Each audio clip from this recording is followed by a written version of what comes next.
The boardroom was suffocating, though not from the storm outside. It was suffocating from her. Camille Morrow. The woman whose stare could make men sweat through $1,000 suits. And tonight, she was in the mood to make someone suffer. Her voice sliced the silence. Are you telling me we'll abandon the deal? The men shifted, stammered. She leaned forward, crimson lips curving, her tone dripping like honey laced with venom. Cowards bore me, she whispered. Maybe I need a different kind of challenge. The air thickened. A few of them exchanged nervous glances. Then Camille tilted her head back, lashes lowering, her smile wicked. Fine, I'll marry the next person who walks in. Whoever it is, no exceptions. The room gasped, half shocked, half aroused. The idea lingered in the air like forbidden perfume, and then the door clicked. It creaked open slowly, as though fate itself wanted to tease her. And in stepped a janitor. Marley Carter froze, mop in hand, hair damp from rain, eyes wide as they locked with Camille's. 50 suits stared, but Camille's eyes didn't move. She drank in the sight of the girl in cheap sneakers, a uniform 2 sizes too. Big, innocence trembling at the edges. Camille's lips curved. Well, aren't you deliciously unexpected? Sorry, Marley muttered, clutching her mop like it could shield her. I didn't mean to interrupt. Interrupt? Camille's laugh was low, dangerous. Darling, you're about to change my life. She rose, every movement. Slow, calculated, predatory. Her heels struck the floor like drumbeats, click, click, click, the sound of inevitability. Camille stopped inches from Marley, her perfume crawling over the girl's skin. The CEO leaned down, her voice a velvet blade. Perfect. Meet my future wife. The board gasped. One man choked on his water. Marley almost dropped her mop. Wait, what? She whispered. Camille's eyes glittered. You heard me. You just walked into destiny. By the time the meeting ended, the boardroom was chaos, whispers like wildfire. Reporters already buzzed outside. Marley stood there, still clinging to her cart, dazed like a girl caught in a storm she didn't summon. Camille brushed past her, lips nearly grazing Marley's ear. Her words lingered, low and dangerous. My office. Tomorrow. 9 sharp. Marley swallowed. For what? Camille's smirk curved wickedly. To discuss the terms of our marriage, sweetheart. And just like that, the janitor had been claimed by the queen. What happens when a janitor is summoned? Not to clean the mess on the floor, but the chaos in a CEO's heart. Marley didn't sleep that night. How could she? She tossed, turned, replaying the scene over and over. The mop in her hands, the weight of every stare in that boardroom, and most of all, the smirk on Camille's lips. That smirk had undressed her without ever touching her. By morning, Marley's nerves were afire. She stood outside Camille's glass fortress, clutching the strap of her bag. She didn't belong here. Not with marble floors, crystal chandeliers, and receptionists who looked like runway models. But when the elevator doors slid open, Camille was already waiting. Sharp black suit, silk blouse unbuttoned just low enough to tempt a gaze. Her eyes found Marley's, and the CEO smiled as if she had been expecting prey. Right on time, Camille purred. Good girl. The words made Marley's stomach flip. Inside Camille's office, the world shifted. Floor-to-ceiling windows spilled golden light over polished wood, leather chairs, and a desk that looked more like a throne than furniture. Camille leaned back in that throne, crossing her legs slowly, deliberately. Every movement was a performance seduction. By design. Sit, she said. Marley obeyed. Camille slid a folder across the desk. Marriage contract, temporary. For the media. Convenient for me, rewarding for you. Marley blinked. Rewarding? Camille's lips curved. A penthouse, a salary, clothes that don't smell like bleach. Her gaze lowered, lingering on Marley's trembling hands. And perhaps other benefits. If you're brave enough to take them. The air thickened. Marley tried to laugh it off. You're kidding, right? Do I look like a woman who jokes? Camille's tone was low, dangerous. Marley's mouth went dry. Her pulse drummed in her throat. She wanted to run.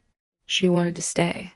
She wanted to know what Camille's perfume tasted like if she leaned in just 1 inch closer. Camille rose, circling the desk slowly until she stood behind Marley's chair. Her fingers brushed the girl's shoulder lightly, deliberately, sending shivers racing down her spine. Her lips grazed Marley's ear. This isn't about jokes, she whispered. This is about control, about surrender, about seeing how far you're willing to go for me. Marley gasped. gripping the folder tighter. And in that moment, she realized the contract wasn't just paper. It was a test, a dangerous invitation into a world where Camille wrote the rules, and Marley was already tangled in them. What's more dangerous, signing a contract with a CEO, or letting her touch you in front of everyone? The contract was signed. Marley's shaky signature sat inked in black, binding her to a woman she barely understood and couldn't stop thinking about. But Camille wasted no time. "Tonight," she announced, tossing a garment bag onto Marley's lap, "you'll be at my side, a gala, charity, press, cameras, the works." Marley swallowed. "Me? At your side? In front of all those people?" Camille tilted her head, her eyes narrowing with slow amusement. "Darling," she said softly, "you're not just at my side anymore. You're mine." The words slipped under Marley's skin like silk and fire all at once.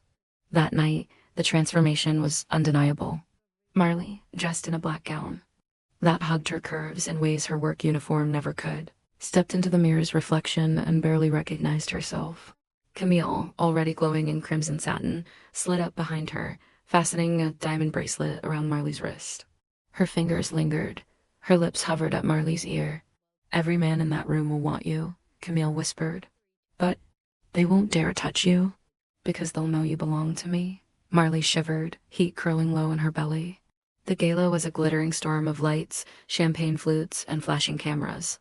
But all Marley could feel was Camille's hand pressed firmly to the small of her back, guiding, claiming, possessing. Introductions blurred into one another. "Meet my fiancé," Camille declared, her smile a sharp blade that dared anyone to question. Each time she said the word, Marley's breath caught. Fiancé, but the true test came when they reached the dance floor. The music slowed.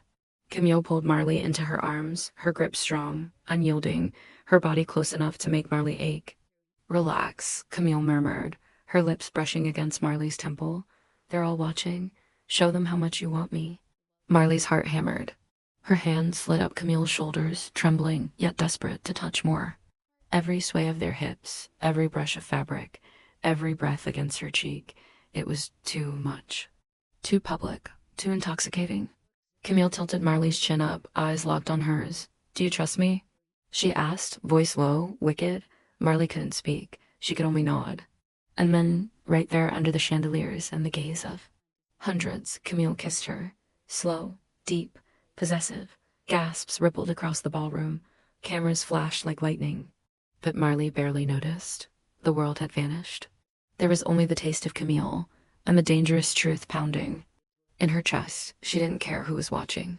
What's more dangerous, waking up in the CEO's bed, or realizing you want to stay there forever? Morning light spilled through floor-to-ceiling windows, kissing the silk sheets with a golden glow. Marley stirred, blinking against that brightness, her body heavy with memories of last night, the cameras, the music, Camille's lips burning against hers under the chandeliers. And then she froze, because the warmth pressed against her back wasn't a dream. It was Camille. The CEO's arm was draped lazily across her waist, her breath soft and steady against Marley's neck. Powerful, terrifying, magnetic Camille, wrapped around her like a lover. Marley tried to shift, but Camille's grip tightened instantly. Camille's voice was husky, half asleep, yet sinfully commanding. "Stay, I like you here." The words sent a rush straight through Marley, stealing her breath. Her pulse quickened as Camille's fingers traced slow, idle circles against her bare skin, slipping beneath the hem of her shirt. Marley's voice trembled. This wasn't part of the contract. Camille chuckled, low and deliciously wicked. "Darling, contracts are for business. This is personal." Breakfast waited in the other room. But Marley never made it there, because Camille had decided the morning needed something else. She rolled Marley onto her back, pinning her against the sheets with nothing more than a look. Her hair tumbled forward, framing her face and Marley's. Breath hitched of the raw intensity in her eyes. "You have no idea," Camille whispered, her lips grazing Marley's jaw, "how dangerous it is to make me want you." Every word, every brush of her mouth, made Marley's body tremble in ways she couldn't deny anymore. But just as the tension threatened to consume her, Camille pulled back, leaving Marley aching, restless, desperate. "Get dressed," Camille said finally, slipping from the bed with a smirk. "We have a meeting. The world saw us together last night. They'll want to know just how real we are." Marley sat there, lips parted, her body still burning from Camille's touch. And she realized the truth she'd been trying to escape since the very beginning. She wasn't just pretending anymore. She wanted this woman. Danger, power, and all. What's more intoxicating, defying the world's gaze, or daring to touch what you shouldn't in plain sight? The boardroom was packed. Reporters, investors, staff, all whispering, all staring. Every eye followed Camille as she entered, tall and elegant in her black suit. Her sharp heels clicked across the marble floor like a countdown. And trailing. Behind her was Marley. She looked different today. No janitor's uniform, no gloves. Instead, Camille had chosen a silk blouse for her, tucked perfectly into a fitted skirt, professional, tempting, every curve framed for the cameras. Marley felt their gazes cut into her skin like knives. What am I doing here? She thought. She wasn't supposed to be in this world. But then Camille's hand slid down her back, possessive, lingering, electric. A touch no one could ignore. She belongs to me, Camille announced, her voice smooth, lethal. And the room went silent. Questions erupted from the press. Is this a publicity stunt? Why her? Are you serious about this relationship? Camille didn't flinch. Instead, she leaned close to Marley, her lips grazing her ear, in full view of the flashing cameras. Answer them, she whispered, her breath hot, and make it convincing. Marley's heart hammered. She could feel Camille's eyes daring her, challenging her to play the role. And so she turned to the room, her voice trembling but steady. I didn't choose this, Marley said softly, but maybe sometimes the right person chooses you, the crowd gasped. Cameras clicked, and Camille's hand squeezed her thigh under the table, hidden from sight, firm and teasing. The heat of her touch sent a shiver racing through Marley's body. Good girl, Camille murmured, her lips curling into a wicked smile. You're learning. The meeting continued, but Marley barely heard a word. Every nerve in her body was on fire from Camille's subtle touches, the brush of fingers, the graze of nails, the promise of more. The world saw power, but Marley felt hunger. And in that moment, she realized the biggest test wasn't surviving the public. It was surviving Camille. What's more intoxicating, defying the world's gaze, or daring to touch what you shouldn't in plain sight? The boardroom was packed. Reporters, investors, staff all whispering, all staring. Every eye followed Camille as she entered, tall and elegant in her black suit. Her sharp heels clicked across the marble floor like a countdown, and trailing behind her was Marley. She looked different today. No janitor's uniform. No gloves. Instead, Camille had chosen a silk blouse for her, tucked perfectly into a fitted skirt, professional, tempting, every curve framed for the cameras. Marley felt their gazes cut into her skin like knives. What am I doing here? She thought. She wasn't supposed to be in this world. But then Camille's hand slid down her back, possessive, lingering, electric, a touch no one could ignore. She belongs to me, Camille announced, her voice smooth, lethal. And the room went silent. Questions erupted from the press. Is this a publicity stunt? Why her? Are you serious about this relationship? Camille didn't flinch. Instead, she leaned close to Marley, her lips grazing her ear in full view of the flashing cameras. Answer them, she whispered, her breath hot, and make it convincing. Marley's heart hammered. She could feel Camille's eyes daring her, challenging her to play the role. And so she turned to the room, her voice trembling but steady. I didn't choose this, Marley said softly, but maybe sometimes the right person chooses you. The crowd gasped. Cameras clicked, and Camille's hand squeezed her thigh under the table, hidden from sight, firm and teasing.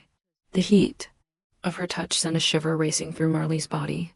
Good girl, Camille murmured, her lips curling into a wicked smile. You're learning. The meeting continued, but Marley barely heard a word. Every nerve in her body was on fire from Camille's subtle touches, the brush of fingers, the graze of nails, the promise of more. The world saw power, but Marley felt hunger. And in that moment, she realized the biggest test wasn't surviving the public. It was surviving Camille. The penthouse was quiet, too quiet. Camille stood by the window, city lights flickering against her sharp silhouette. Marley, barefoot, leaned against the kitchen counter, staring at her, wondering. Neither spoke, yet the air between them was thick, charged, hungry. Camille turned. Her eyes locked on Marley's, slow, heavy, knowing. She crossed the room. Like a storm in heels. Marley didn't move, couldn't move. Every step felt like gravity itself pulling them closer. Still think this is just a contract? Camille's voice was low, teasing, dangerous. Marley's breath caught. I don't know anymore. Camille's hand touched her cheek. Warm, firm, and then fire. The kiss was sharp at first, like defiance, then slower, deeper. A surrender neither had planned. Clothes slipped, like secrets onto the floor, whispers tangled with gasps. The city outside disappeared. That only world was here, between them. Camille's control melted into need. Marley's hesitation dissolved into desire, and for the first time, there were no roles. No games, no pretending. Just two women giving in. The night swallowed them whole. The morning sun crept in. Camille stirred awake, tangled in sheets. And in Marley, for a moment, it was perfect. Warm, quiet, real. Then, buzz. Her phone lit up. Dozens of missed calls. Hundreds of messages. Camille frowned, swiping the screen. Her jaw tightened. Across the internet, photos, headlines, deculation, CEO. Camille Morrow seen with mystery woman. Contract marriage or secret affair. Marley sat up, panic flashing in her eyes. They know. Camille's laugh was bitter sharp. They always know. The room spun with chaos. Calls from board members, messages from investors, and whispers from every corner of the city. But through it all, Camille's gaze stayed on Marley. Do you regret last night? She asked softly, dangerously. Marley hesitated. Her heart raced. Her lips trembled. And then she whispered the truth. No, I don't regret a thing. Camille's stern mask cracked. Just for a second, enough to reveal something raw. Something rare. The world was watching. The empire was shaking. But here, inside these walls, the fire between them only burned hotter. When power demands sacrifice, will love be the price? Or the prize? How close can you get to fire before you finally beg to be burned? The elevator doors parted like a secret about to confess itself. Camille stepped out first, sleek, lethal, unbothered. Marley followed, pulse echoing the soft ding behind them. All day, the building had hummed with whispers. The janitor girl. The CEO's new obsession. Camille didn't flinch. She never did. But Marley felt each stare like static on her skin. Inside the office, the city unfurled below them, silver, glass, temptation. Camille closed the door and looked at Marley the way storms look at rooftops, like they're deciding where to land. Sit, she said gently. Marley didn't. She stepped closer. You pulled away last night, Marley murmured. Why, Camille's eyes flickered power meeting honesty. Because I felt it, she said. And you know how I feel about losing control. Marley smiled, small and reckless. Maybe it isn't control you're losing. A breath. Maybe it's permission you're finally giving. Something in Camille's posture softened just enough to taste. Careful, she warned, voice velvet and warning bell all at once. You don't know what you're asking for. Marley held her gaze. Try me. A charged silence. The kind that steals gravity and replaces it with heat. Camille moved first one step, then another, until the desk pressed lightly at Marley's hips. No cameras, no board, just that look. Say the word, Camille whispered, close enough to blur thought. Tell me to kiss you. Marley's mouth parted. Do you need permission? Camille's smile curved, slow, dangerous. Always. That's how you make power safe. Her hand rose a single fingertip, tracing Marley's jaw, a path of sparks. Last chance, she breathed. Yes or not yet? Marley's answer was a tremor that turned into a promise. Yes. Camille leaned in, heat, breath, inches. The city fell away. And then knock, knock, a voice through the oak. Ms. Morrow? Press is on line 2. They're asking about the FENC. The air collapsed, then held. Camille closed her eyes, exhaling a word that sounded like surrender and strategy at once. Not now, she called, cool again. 5 minutes. Footsteps retreated. Reality lingered. Marley swallowed, voice shaky but bright. That was almost cruel. Camille's thumb stayed at Marley's pulse. Almost, she agreed, eyes unwilling to leave hers. I don't do almost well. Then stop, Marley said, surprising herself. Stop almost touching me, stop almost kissing me. A beat. Choose it. Camille's laugh was quiet, wrecked around the edges. You think I haven't? She stepped back a breath, just enough to think, not enough to cool. I chose you the moment you walked into my boardroom with rain in your hair and a mop. In your hands like a sword you didn't know you were carrying. Marley's cheeks flushed. Then what are we waiting for? For you to be sure, Camille said. For me to be brave. She straightened, the CEO armor sliding back into place without killing the warmth in her eyes. And for us to win the narrative before it eats you alive. Is this strategy? Marley asked, half tease, half prayer. It's protection, Camille said simply. And yes, sometimes seduction wears a suit. She reached for her. Marley's wrist and turned it gently, pressing a deliberate kiss to the pulse point, slow as any vow. Marley's breath left her in a sound that wasn't quite a word. Tonight, Camille promised, voice low as dusk. No interruptions. Her mouth hovered again, one heartbeat, two, before she denied them both the inevitable. Hold that for me. Marley managed a smile that was half agony, half triumph. I'll hold it, if you can. Cruel, Camille murmured, approving. The afternoon made a performance of restraint. Camille's office became a choreography of nearness, passing a file hand to hand a shade too slow. Standing shoulder to shoulder at the window while the city glittered like a dare. Sharing a single cup of espresso like a secret. Every few moments, Camille would brush just a knuckle at Marley's sleeve, just a warm breath at her temple while she pointed out. A line in a document. Not enough to satisfy. Exactly enough to keep the ache eloquent. Tell me something true, Marley said at last, softer than the hum of the air vent. Camille didn't hesitate. You make me want to be gentle. It terrifies me. Marley's smile wavered, then steadied. Tell me something cruel. Camille's eyes flared. If you ask nicely, I'll make you wait. A shiver raced straight through Marley's spine. Then I won't ask. Good girl, Camille said, then amended softer, good woman. The intercom crackled. Ms. Morrow, car in 10. For your CNBC spot, Marley reached for the folder. Camille reached for Marley. Their fingers tangled instead of papers. Come with me, Camille said, sudden, certain. Let them see you. Let them learn your name from my mouth. Marley blinked. Are you sure? No, a rare smile. Which is why we should. The studio was cold in the way money likes, bright, clean, merciless. A producer eyed Marley. Then Camille, then the space between them like it held a headline. The interviewer smiled into the camera. We're here with Camille Morrow, who shocked markets and social feeds this week with a spontaneous engagement. Camille didn't take her eyes off Marley. Spontaneous doesn't mean careless, she said smoothly. It means I recognized.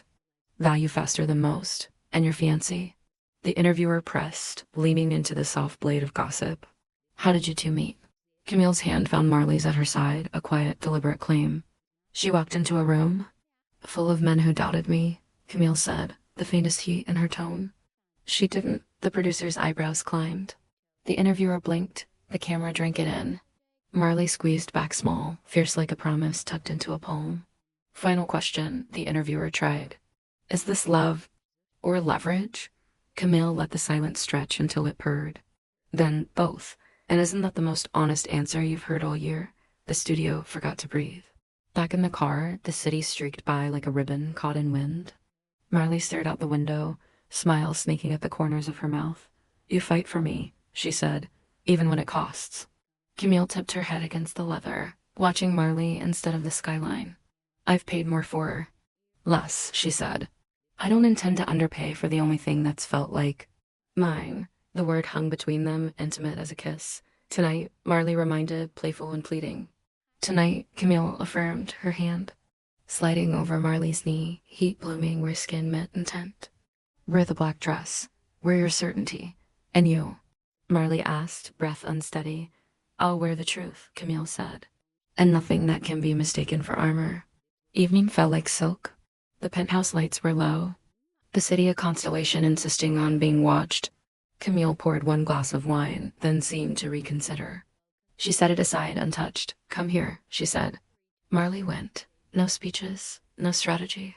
Camille lifted a hand to Marley's cheek and paused, eyes asking the question she never skipped. Yes, Marley said, already moving closer. There. Mouths nearly met. A shiver, a shared exhale, the quiet sound of two people standing at the edge and finally choosing the fall, and the fire alarm shrieked. Both froze. A beat, another. Then Marley started laughing, helpless, bright. Camille closed her eyes, counted to 3, then 5, then opened them again with a look that could melt steel. Sabotage, she accused the ceiling. Absolute sabotage. Marley wiped tears of laughter with the back of her hand. Maybe the universe wants us to really earn this? Camille leaned in so close Marley could taste the promise even through the alarm's wail. Then we'll earn it, she said, a vow wrapped in smoke and honey. And when we do, I won't stop. The alarm clicked off the building's apology. Silence returned, thick with fate. Camille's smile turned slow. Where were we? Marley's answer was a whisper against Camille's lips. Right here. They didn't rush it. They didn't perform it. They let the kiss arrive like a decision kept deep, patient, devastatingly certain. When they parted, both a little wrecked, Camille rested her forehead to Marley's. No more almost, she said. Marley's reply was steady, sweet, sealing. No more almost. What happens when the whole world sees the desire you swore was yours alone? The morning headlines hit like champagne bottles smashing on marble. Secret fancy unmasked. From mob to mansion. Who is she? Camille Morrow's scandalous engagement. Marley's photo cropped from the studio interview, her hand laced with Camille's flashed across every screen. Her smile was small, uncertain, but her eyes gave her away. Desire, half-bared, now belonged to millions. Camille stood at the penthouse window, phone buzzing with board calls, PR emails, stock alerts. None of it rattled her. What rattled her was Marley's silence across the room. You hate it, Camille said at last, not turning. Marley exhaled, fingers tracing the rim of her untouched coffee. I don't hate it. I hate that they took our moment and made it theirs. She looked up, meeting Camille's gaze in the reflection. They saw how you looked at me. Camille smirked faintly, though her pulse betrayed her. Then they saw the truth. I make no apologies for that. Marley rose, crossing the floor, each step deliberate. But you're the one who taught me about control, about timing, about strategy. Her voice lowered, sultry and sharp. And last night, you almost lost all three. Camille finally turned, eyes darkening at the memory of the kiss interrupted by sirens and smoke. Almost, she admitted, and I'm not used to almost anything. Marley's smile was wicked soft. Maybe that's what terrifies you, that with me, you'll always be on the edge. Camille stepped closer, hand curling lightly at Marley's waist. Terrified, she whispered, brushing lips near Marley's ear and starving. The air between them thickened again, hungry, dangerous, until Camille's phone shrieked with another board call. She groaned, forehead resting against Marley's temple. They'll want blood. And they'll want yours. Marley tilted, her chin defiant. Then give them a show instead. Camille's eyes flickered with pride and desire. Careful what you wish for. The boardroom was colder than any camera flash. 12 men and women sat around the table like executioners dressed in silk. This engagement, one of them began, his tone dripping disdain, has made you a spectacle, Camille. Investors are unsettled. The press is rabid. And the woman, his glance cut to Marley, standing tall beside Camille, is an outsider. Camille leaned back in her chair, calm as a queen sharpening her crown. Funny, she said smoothly. How quickly men call a woman an outsider when she's exactly what they fear most. Chosen. Marley's pulse thundered. Camille didn't even blink. Another board member cleared her throat. Camille, you've built an empire on control. This looks reckless. If you don't walk this back, Camille's laugh was low, velvet, lethal. Walk it back? No, I'll double down. She reached for Marley's hand across the table, lacing their fingers deliberately, eyes never leaving her board. You think desire weakens me? Watch me turn it into power. The silence that followed wasn't approval. It was fear disguised as consideration. Marley squeezed her hand under the table, part pride, part warning. Camille, she whispered when they were alone again, you just made me the most powerful liability in New York. Camille pressed her against the wall, lips brushing. Marley's ear. No, she corrected, voice molten. I just made you untouchable. That night, paparazzi swarmed outside the penthouse. Flashes lit up the street like storms, every window a target. Inside, Camille killed the lights. The city glow painted them in silver. Do you regret it? Marley asked, voice soft, body trembling with the weight of visibility. Camille stepped closer, trapping Marley between the wall and her gaze. Do I regret wanting you where the whole world can see? She paused, savoring the shiver that ran through Marley. No, I regret not taking you harder last night when I had the chance. Marley's breath caught. Then don't regret it tonight. The words burned between them, permission and provocation. Camille's lips finally claimed Marley's slow, deep, unapologetic, no alarms, no interruptions. Only two women in the eye of a storm, making fire out of everything they'd been denied. When they broke, breathless, Camille's voice was a vow against Marley's mouth. Let them watch. Let them talk. Tonight, the only headline is mine. She is mine. How long can you keep saying no, when your whole body is begging to say yes? The penthouse was drenched in moonlight, curtains drawn just enough for the city's pulse to sneak through. Marley leaned against the glass, her reflection trembling as much as her breath. Camille approached slowly, each step deliberate, predatory. You keep looking out there, she murmured, her voice low and teasing, as if the city can give you what I can't. Marley's lips parted, a protest lost before it could be spoken. It's not the city I'm afraid of, she whispered. It's you. Camille smiled sharp, knowing, devastating. Good. You should be afraid, because once I start, Marley... Her fingers grazed Marley's arm, tracing fire into her skin. I won't stop. The air thickened, heavy, with the tension of every almost kiss, every denied touch.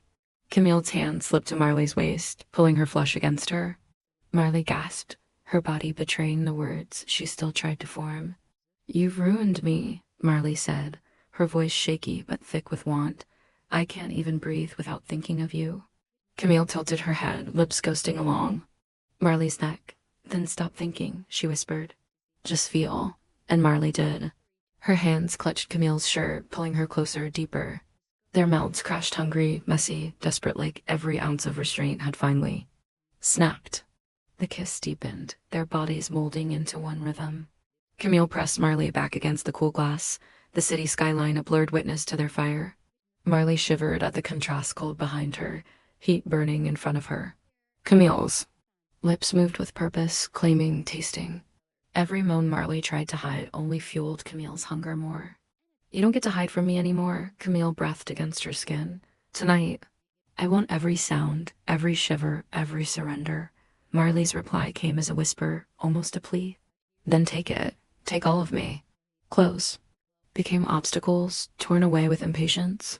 Skin met skin, the shock electric, intoxicating. Camille's hands roamed with authority, like she was mapping new territory, carving her name into Marley's body without a word. Marley's back arched, lips trembling with the weight of a confession she could no longer contain. I don't want this to be pretend anymore, she gasped. I don't care about the contract, the cameras, the headlines. I just want you. Camille froze for only a heartbeat, her eyes locked on Marley's. Then she smiled, a smile rare, dangerous, and real. Then you'll have me, all of me. Tonight, tomorrow, every day after. What followed was no longer about power or pretense. It was raw, unfiltered, undeniable. Their bodies spoke the truth long before their voices could, a rhythm of desire.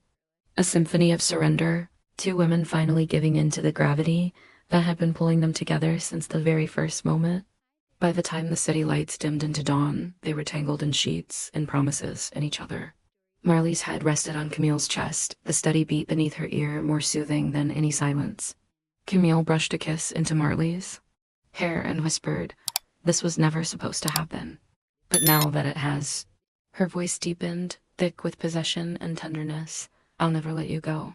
Marley smiled, eyes fluttering shut. Good, because now, I don't want to go.